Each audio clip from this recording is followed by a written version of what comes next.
صفحة كم؟ 205.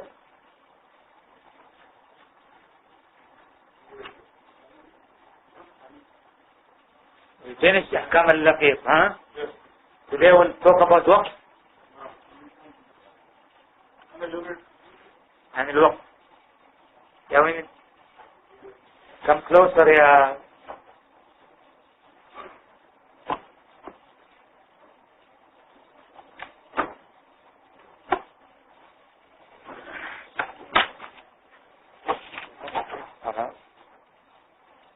Chapter 5. Endowment Waqf. In Sharia Islamic law, endowment Waqf refers to the retention of any property that can be benefited from by suspending disposal of it and dedicating its revenue to public use as an act of charity. Houses, shops, gardens, and the like can be examples of property. Endowment whose benefits such as fruits, rent and lodging can be given in charity. Endowment طيب. بسم الله والحمد لله والصلاة والسلام على رسول الله وعلى آله وصحبه ومن والاه وسار على نهجه واقتفى أثره واتبع هداه. طيب my dear brothers, we today our new subject about al-waqf. Al-waqf. It's called waqf and جمع plural أوقاف. أوقاف. وقف one. أوقاف more. طيب. أوقاف من the word وقف. What does mean وقف? Linguistically, to stop. Okay?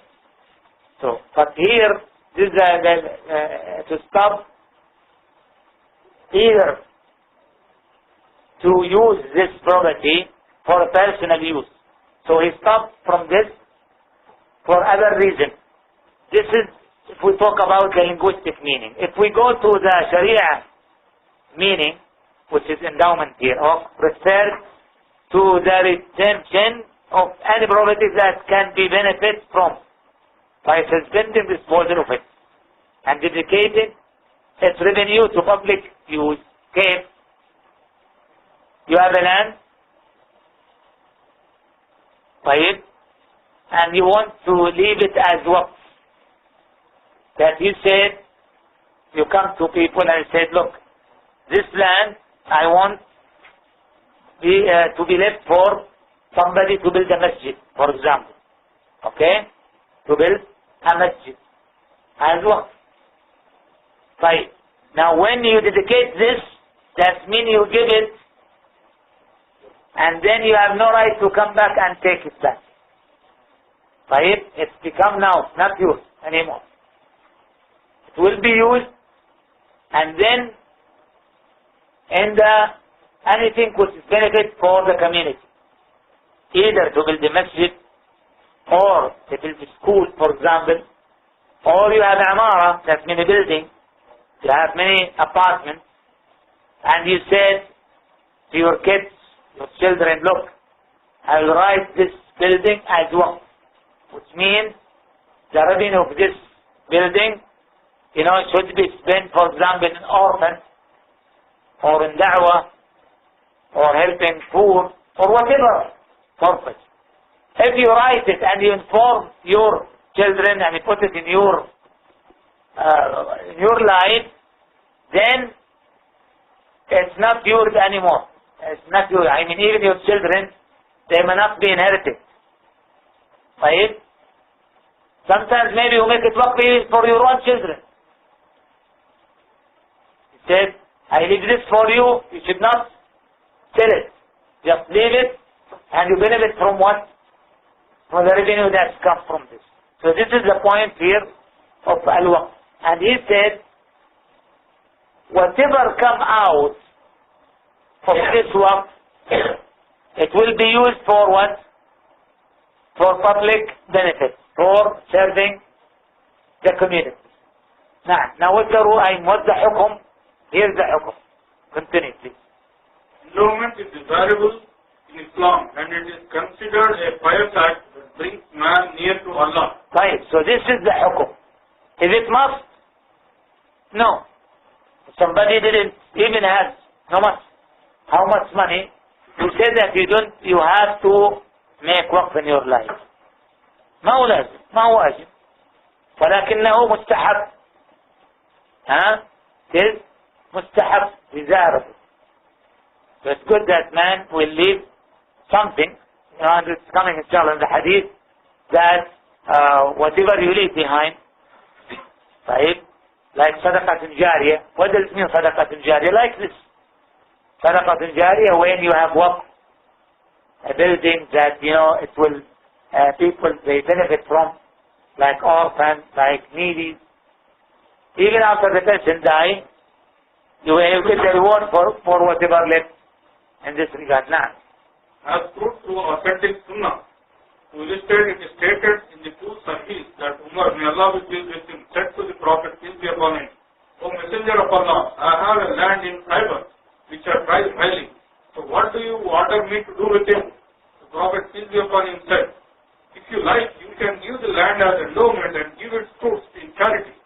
Thereupon Umar gave it in charity as an endowment on the condition that the land and trees will neither be sold nor given as a present nor bequeathed. He endowed it for the poor, for his kith and kin, for the emancipation of slaves, for the cause of Allah, for travelers and for guests. Right. So here he gave us a dalil. The dalil from the Sunnah of the Prophet sallallahu alayhi wa sallam. And the dalil is mentioned in the two Sahih. That means in Al-Bukhari wa Muslim. And this is the story of Umar radiallahu anhu. Umar ibn al-Khattab, he got the land in Khaybar. And you know the Khaybar, this land was controlled by whom? By the Jews. Okay? And then it was conquered by force. And since it was conquered by force, then it was divided among the warriors. So Umar radiallahu anhu got a piece of land there. So he said, this is good land. Okay, what you advise me, O Prophet of Allah, to do with it? So the Prophet عليه الصلاة والسلام directed him to this. إن شئت حبست أصلها وتصدقت بها. حبست. That means stop, use it as yours. Okay, and that means, as he mentioned and explained, so it will not be, he cannot sell it or give it as gift or his children inherit it.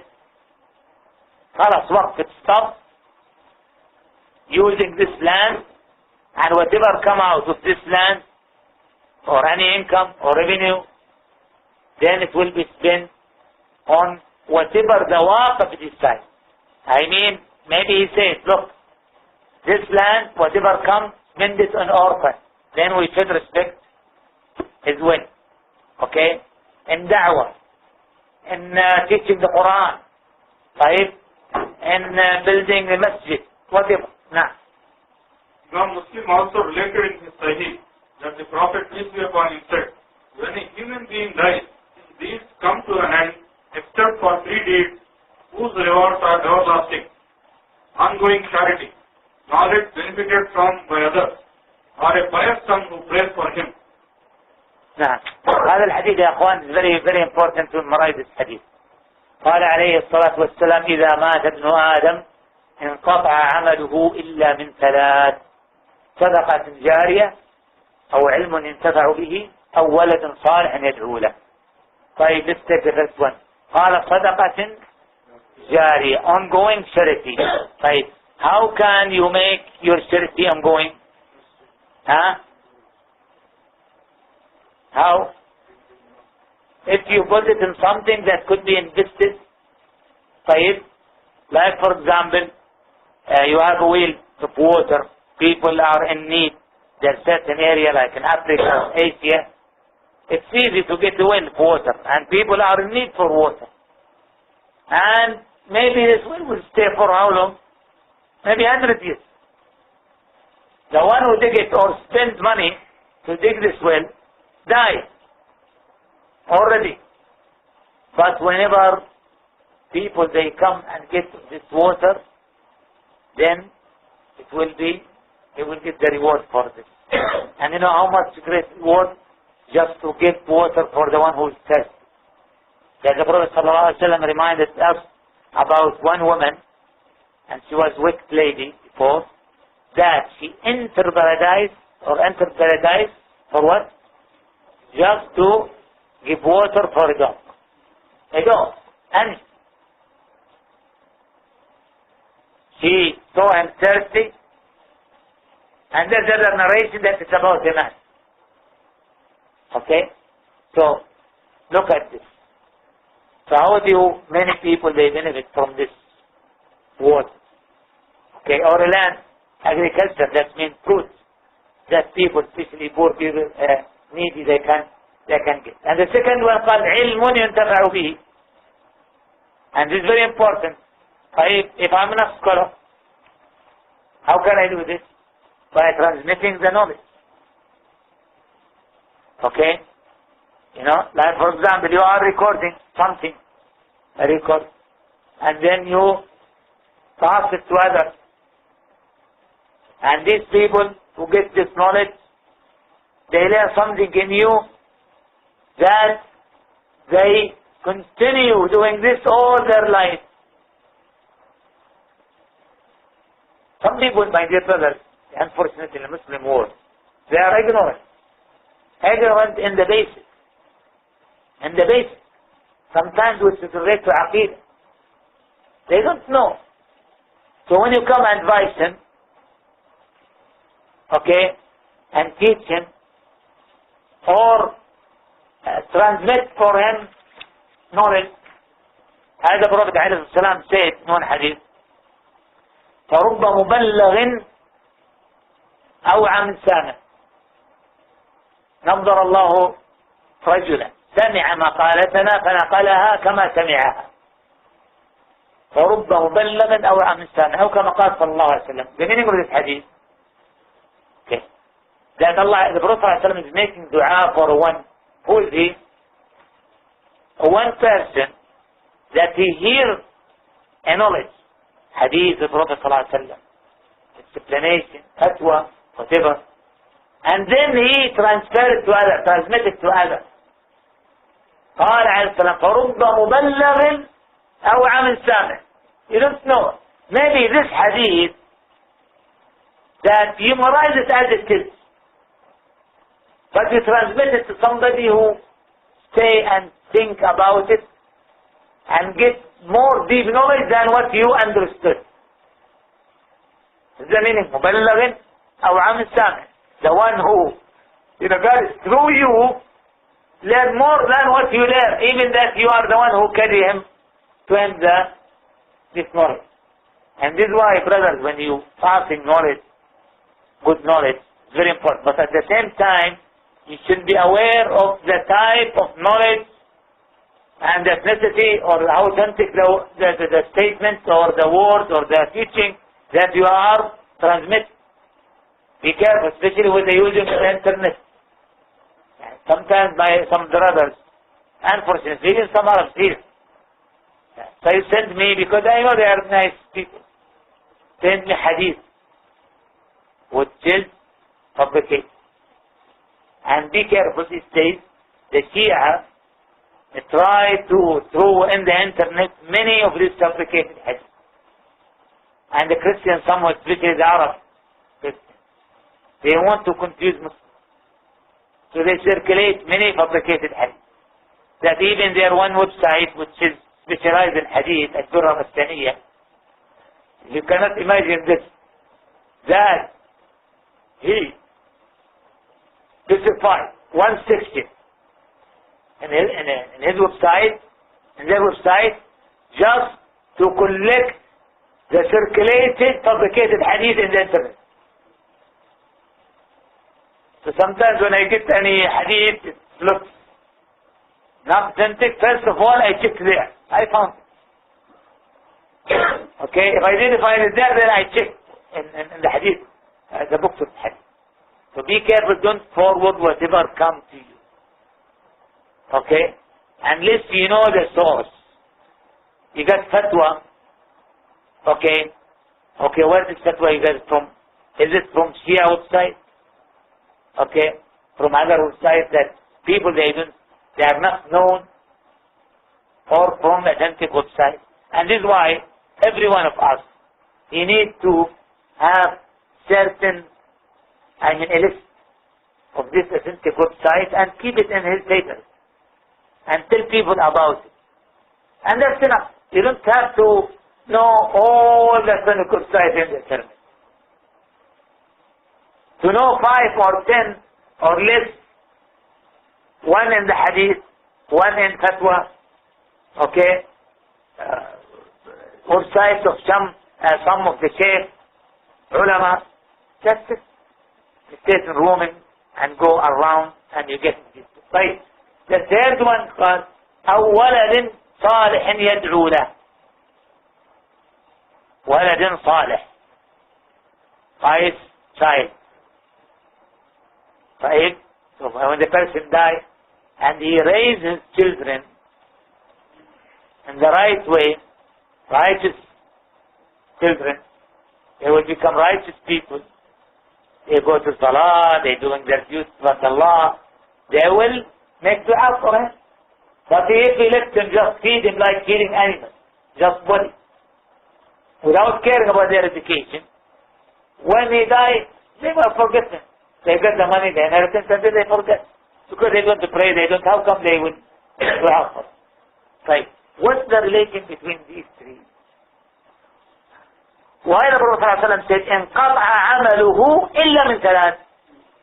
That means his deeds were stopped except 3. That means these 3 is considered as part of his deed. As part of his deed. Okay, we understand that you bought a land, you put it as work, and people will that this is your deed. Okay, we understand this. Knowledge, yes, 10. Like when you call somebody to Islam, and he embraced Islam, and this man became, for example, Da'iyah, and called many people to Islam.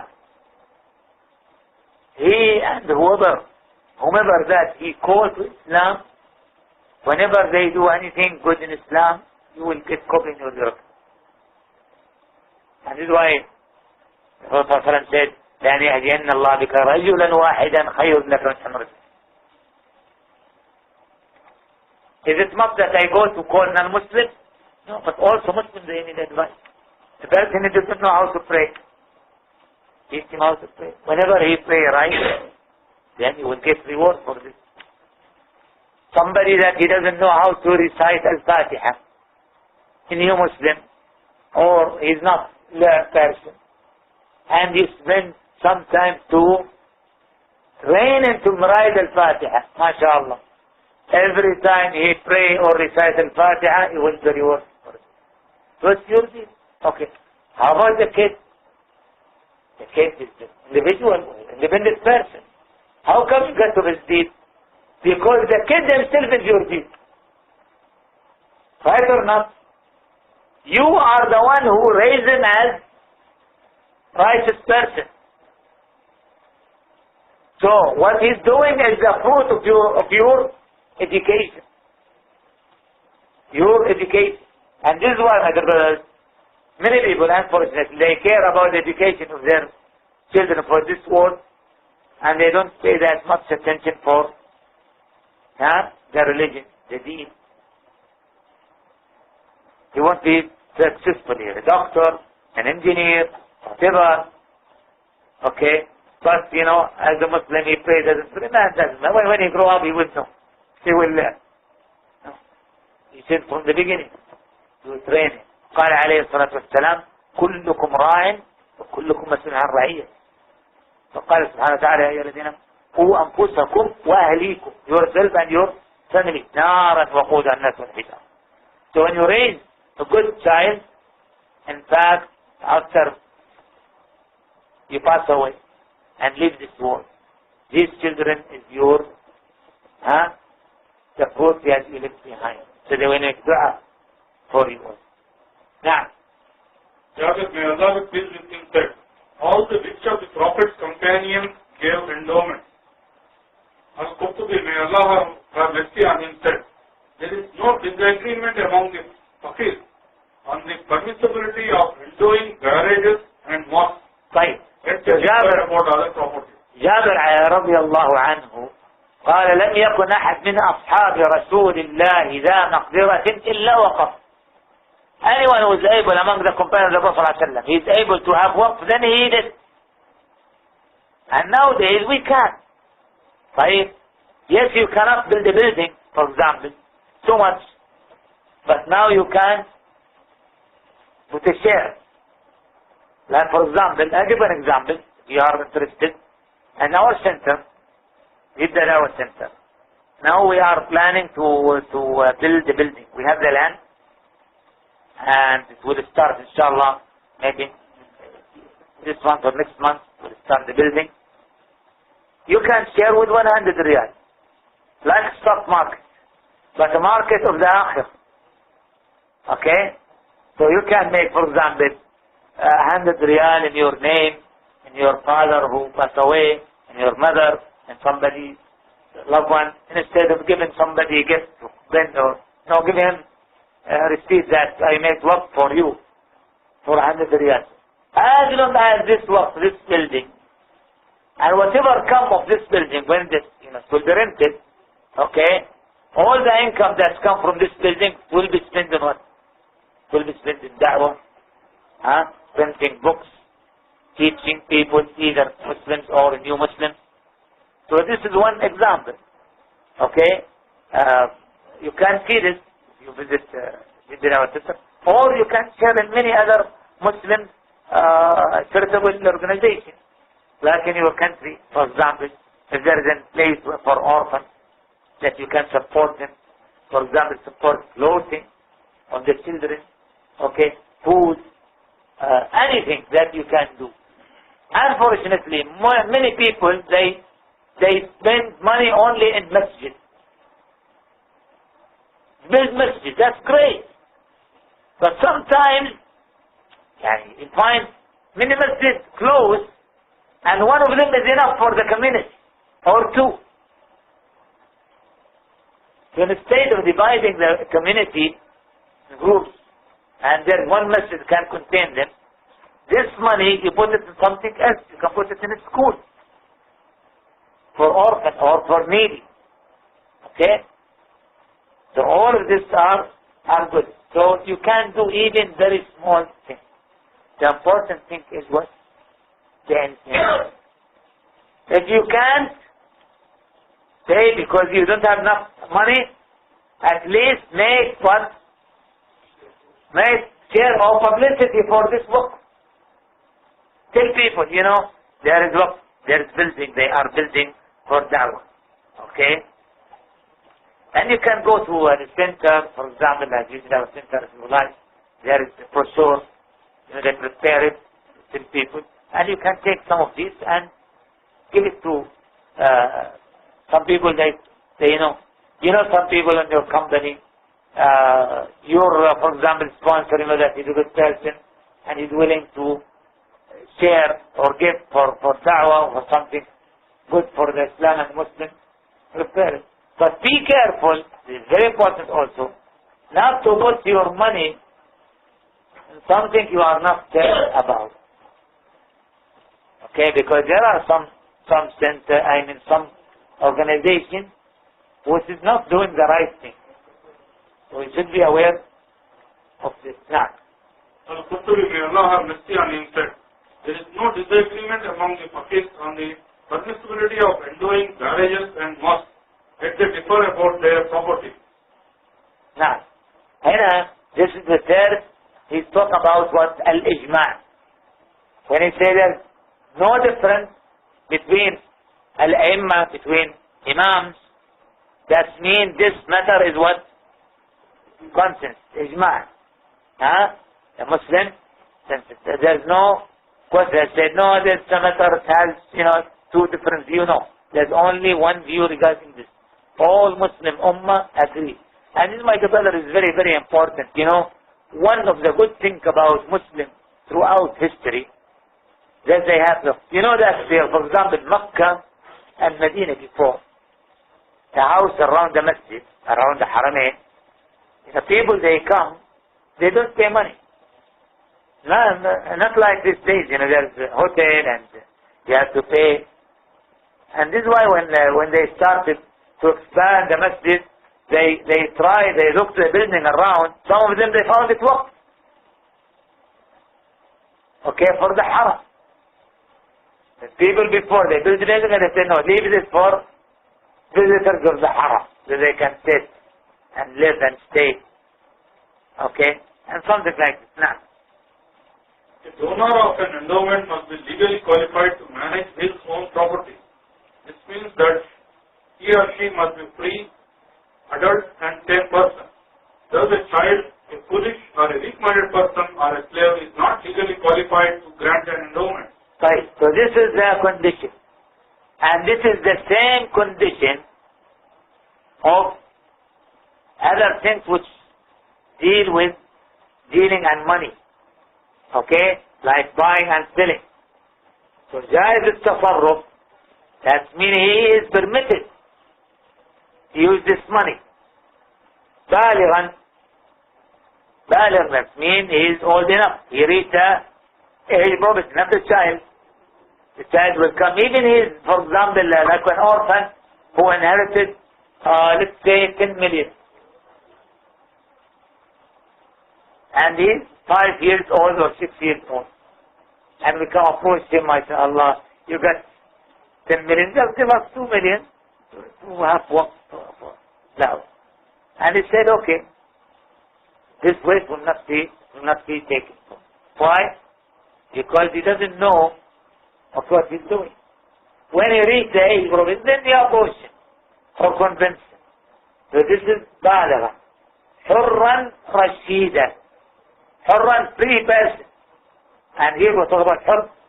We don't have this problem now, but it's like before the slave, because the slave, whatever he has, it is his master. Right?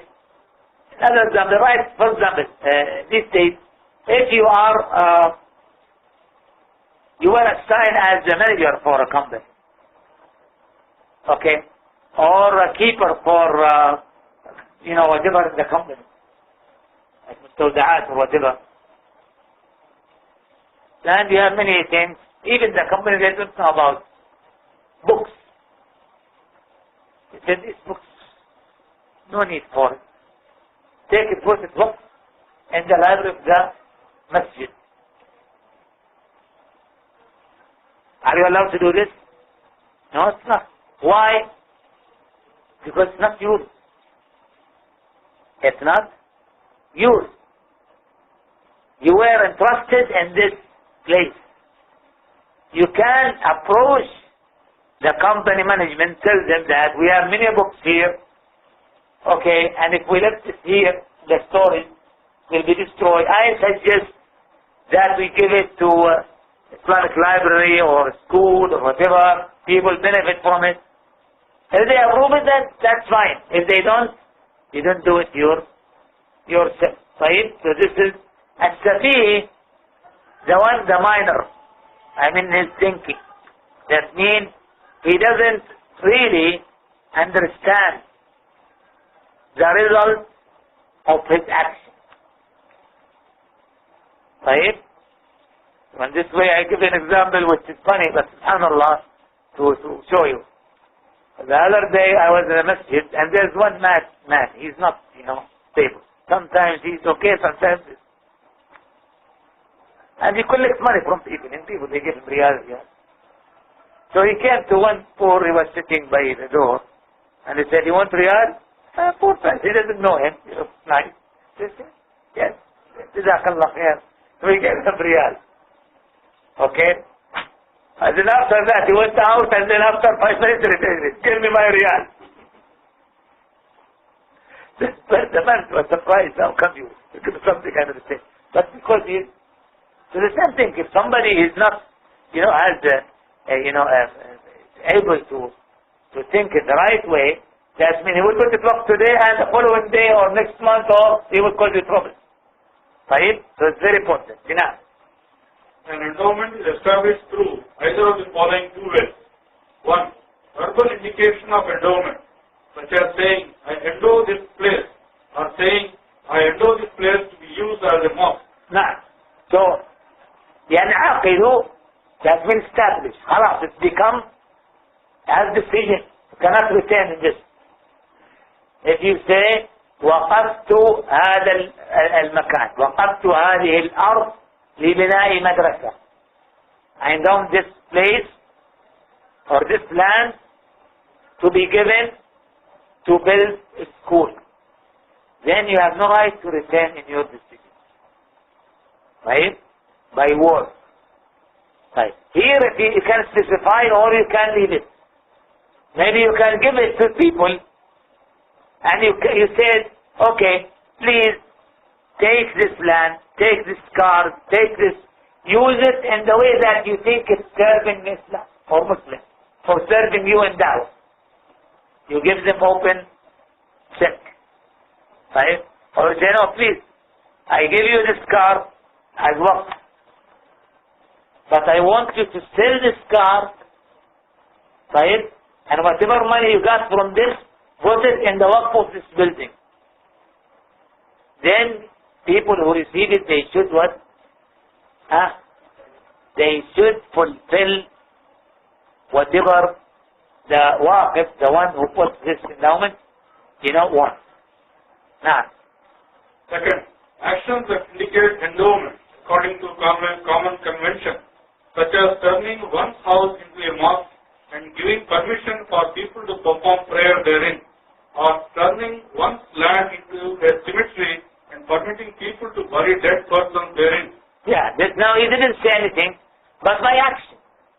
He had a piece of land, and he said, if you want to bury your dead, then I will leave this as graveyard or a cemetery.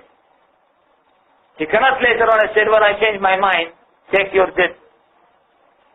That's not right. This is action. He did it. Or house, but here it depends on the intention. Be careful. For example, if you are in neighborhood and Ali said, okay, my house is wide and you can come and we pray Jama'ah in my house. Here this doesn't mean that he put it as waqf. He used it as symbol. Okay? But if he said, make adhan and said, okay, this place will be masjid for the sake of Allah, then he cannot, change his mind regarding this matter. Now, so in this way, it's become as waqf. Now, A verbal statement of an endowment is of two kinds. now, One, direct statement, such as saying, I endowed such and such property, or saying, I grant such and such property as an endowment in the cause of Allah, and the like.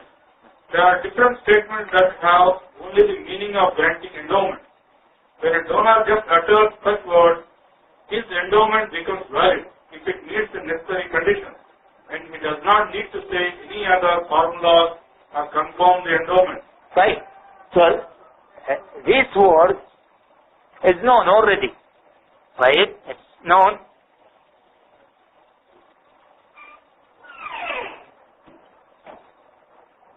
Somebody said this is wrong. Clear. No. Doesn't need to give more explanation. As long as people understand his word. Maybe he say it in language they don't understand. Right? Anyway. So here, as he said, ألفاظ صريحة لا تحتمل غير الوقت. That means cannot be interpreted different way. That means very clear statement. Okay? They cannot people, understand different way. That it is what, or he just wants us to use it for it. Like as we said, the example of the masjid. Okay? He said to people, come and pray in my home. This is not clear. Does he mean that this because temporarily time till they find a masjid, or he means that this place will be forever a masjid? This is not clear. So it should be very clear statement. Now, Metonymy. Here it means saying metonymic words that can have meanings other than endowment, such as saying, I give such and such property in charity. I grant such and such property to be used forever, or the like. Yeah, these other words, but also refer to charity. I mean, refer to what? He said, this land, I want to leave it for the sake of Allah. What does it mean? It's not. Isn't it this is what? You know, the exact word. But since he gives kunya, water, the fair gives the same meaning, then it's okay. Nah. I grant such and such property to be used forever, or the like. When a donor uses such metonymic words, he must have the intention of granting an endowment, or use some direct statement side by side with such metonymic words to clarify them. Conditions for the validity of establishing an endowment. 1. The donor must be legally qualified to manage his own property as mentioned above. 2. It's very clear. We talk about now. Second, the endowed object must be an identified article which is constantly utilizable and non-consumable, unlike food and the like. Yeah. You give one bottle of water and say, this is waqf fi sabilillah. Now we'll drink it and finish. It's over. Right? But to dig a well, that people can get more. Yeah, no benefit. Okay. To build, for example, a factory to bottle water and give it to people, it's okay. Now, so here the factory, not the water. You got it? See? But food is consumed and it's over. Then something that will continue. I mean, people continue to benefit. Oh, now. The endowed object must be specified. It is invalid to grant unspecified endowment. It is invalid, for example, to say, I endow one of my slaves, or saying, I endow one of my houses, without specifying it. Yeah. Should be specified so people they know. You have 3 houses, and it said, I endowment one of my houses. Which one? They don't make dispute between people and your family or inheritance. People they said, no, he means this one, this is the big one, because people they said, no, he means the other one. So it should be very stated, clear for the people now. The endowment must be for something beneficial, for it is a means for getting near to Allah, such as mosques, barriers, measuring bowls, houses, books of useful knowledge, etc. Another example of endowment for the righteous use is endowing something to support kith and the kin.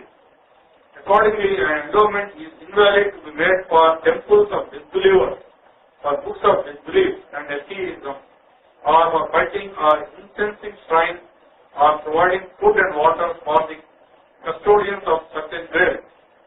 This is because such endowments are regarded as means of assisting others in disobedience, polytheism and disbelief. Right. What's the purpose? First hand, as we said, of this endowment. What is it? To get your needs to Allah. Right or not? To do something that Allah Azza wa Jal likes, Allah Azza wa Jal loves. Right? So you do something which is lawful, according to the Sharia. Get people near to Allah subhanahu wa ta'ala. So if you support something which is bid'ah, that's what some happen in some Muslim area, for example. They said, because they said Mawlid, they said, okay, I leave this land or this house to be gathered to celebrate this situation. You see, what you did is not right. Okay? Or to build a temple, like in some graves, some countries, they have, whenever their saint dies, they collect money to build very beautiful, building or memorial for this person. He's a scholar, we have to remember him. And then they turn it to mazar, like the Shia.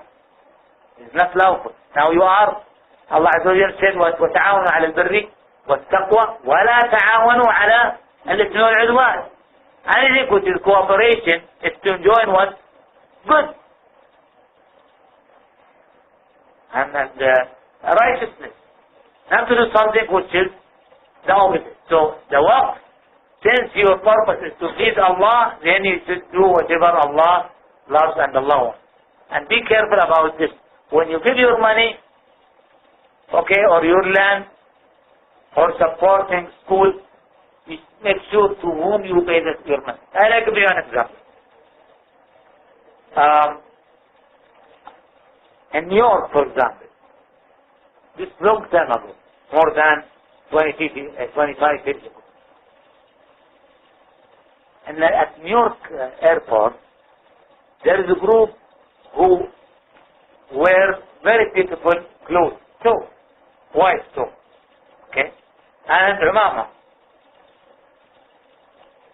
And when we come there, and it was that time, we see, mashallah, they are Muslims. And they come and show us, I remember this, and most of the time, they come to the area where is the Muslim airline, like Saudi or Pakistan or whatever, any Muslim. So people, they come, they are Muslim, they are from Muslim countries. So they come and show them, oh, we have school for our kids, we have this, and we have this, and people are giving money. Okay, because they want to support Islam. And then you find out that this group called Al-Ansar. And then you find that they are far away from Islam. Deviate. See? They believe that the severity of black race. That even I took some from their books, I searched about it, and then I found they put picture for Abu Bakr and Umar and all are black. كلهم سود يا شيخ. شايف أبو بكر وعمر حتى الرسول صلى الله عليه وسلم. طيب. So these people, you should not make any work for them. Because if you make any work, that means you are supporting them to do this matter. سلام. الخطبة يوم الجمعة. جزاك الله خير. بارك الله. Inshallah, this Friday I'm giving khutbah. Will be about hypocrisy. It's very important to know. Because I remember we talk about the shirk and the bid'ah, and now I think it's time to talk about hypocrisy. And tomorrow, by the way, before I forgot, also we have our second part of lecture about the journey of the soul. It will be tomorrow. We'll talk about the meaning of death and the life of al-barzakh and what different people are facing in their barzakh life before the qiyam. So this will be inshallah tomorrow at 10 o'clock at the Soldier Hospital. You are invited, and invite your also family. Okay, because there's place for ladies if you want, and circulate this announcement. I will send it to you tonight inshallah. And this you got it. Did you got it? From anywhere? Huh? If you got it, please circulate it to any forum, any place. Okay, Jazakumullah. So where we are? Huh? Number 5. Okay, let's finish number 5. If the endowment is made for certain person, that person must be one whose ownership is legally considered valid, because an endowment is a kind of ownership that is not valid for those who cannot possess property such as debt or an animal. Right, this was we said, the example that I gave it to you. You cannot make work of something that you don't own, like in selling and buying. The difference in selling and buying, that you sell something and you get money for it. Here you are selling this for the sake of Allah. Like you are making Ticarah business with God, with Allah Azza wa Jalla. So instead of saying, give me for this land 1,000 riyal or 10 million, no. You said, here to be built a masjid or school or whatever, and then I receive the rewards from Allah Azza wa Jalla. Therefore, you cannot put something that is not yours. Huh? We are number 6 or 5? Number 5 finish. Okay. Number 6? Number 6. An endowment must be fulfilled once it is made. It is invalid to be temporary or suspended except in case it is a condition for it to be given on donor's death. For example, it is valid for a donor of an endowment to say, when I die, my house will be an endowment for the poor. To illustrate, Abu Dawud related that Umar ibn Khattab, may Allah be pleased with him, determined in his will that after his death, land of his called Tama would be an endowment for charity. Since this tradition was well known and no scholar disapproved of it, it is considered consensus. Thus, if an endowment is made conditional on the donor's death, it must be given from only 1/3 of his property, as endowments take the same ruling as bequests. نعم وفيها. طيب, here as we said, it's the one who put this endowment, he put condition, as we said, that he said this land to build school for orphans. So this is his condition. Then the one who takes this land for this purpose cannot change it and build the masjid. Okay? Or he said this for masjid. He cannot change it to school. Or he said, for example, to have a farm in this place because it's farm area. Don't say, well, now the prices of land is more high and it's better to get. No, it should be put in a way that the person, he already put the work, because the Prophet ﷺ said, Al-Muslimuna ala shurut. Al-Muslimuna ala shurut. Muslims are on their conditions. Right. It is obligatory to fulfill the condition of the donor. The other dalil also, it came from what? The action of whom? Umar ibn Khattab. And we say the action of the Sahaba, if there is no objection from other Sahaba, it's become like, right? Like he's telling about the Sharia. Umar radiallahu anhu, he put the condition. If there is no need for this condition, there will be wasting time to put such condition. And from this we know that it's okay to have condition when we put work. We finished because it is obligatory, right? Yes. Okay. It is obligatory to fulfill the condition of the donor of the endowment as long as it does not violate Sharia. The Prophet, peace be upon him, said, Muslims must keep to the conditions they make, except for a condition that makes something prohibited lawful or something lawful prohibited. Sorry. Besides, there's one point that I didn't mention here about the, as we said, the waqf. It should not be mu'allaq. What is mu'allaq or mu'aqqad? For temporary time. Okay, as he said, right? إلا إذا علقه على موته. How? A person, he have place or building, and he says, as long as I'm living, okay, whatever the rent that you got from this building, put it, for example, in da'wah, or put it to support an orphan school, or give it to certain family till I die. Then it is waqf till he dies. That means after his death, his inheritance will return to his inheritance. Why? Because here he puts condition. Right. And as the other example, as I told you, that if you decide that this work for poor or needy, you cannot go and use it in a masjid or something else. Now, continue. Besides, Umar ibn al-Khattab, may Allah be pleased with him, made a condition when he granted an endowment that if it was not obligatory to be fulfilled, it could be of no use to make it. Therefore, the donor of an endowment can make conditions concerning the amount of the endowment, the priority order of the beneficiaries, the presence or lack of certain quality or qualities of the beneficiaries, the guardianship of the endowment, and so on. That is to say, the condition made by the donor must be fulfilled unless it violates the Quran or the Sunnah prophetic tradition. However, if the donor stipulates nothing, those to whom the endowment is donated will be equally, there will be no difference between rich and the poor or between the males and the females among them. Right. Usually we have something we call it an-nazara, nazara al-waqf. What does it mean, nazara? Nazara means the person who is assigned to take care of the waqf, and called nazar. Nazar al-waqf. Okay. If the donor did not specify a certain person, and he said, you are Ali as nazar, or the one who is taking care of this waqf, then he is the one. The donor will be the one who will be taking this responsibility. And inshallah this will explain in our next meeting about the nazara. So just to stop here. No guardian, huh? You have any question about this? There is some problem. Some people make a mark, okay, they get money to build a mark, but then they dictate their conditions. This is problem in foreign countries. Like what?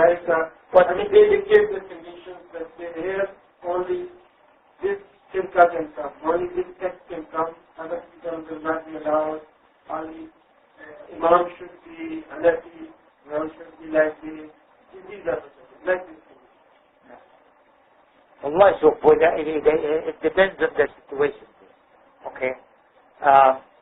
Especially if there's some deviated group and you are afraid that this work will go to some of these groups. So it's good to put this condition. Like, for example, if you want to register Islamic Center and they say they allow, for example, in the law there, that you can register the Islamic Center in certain group. So you say this place or this center should be used by Sunnah.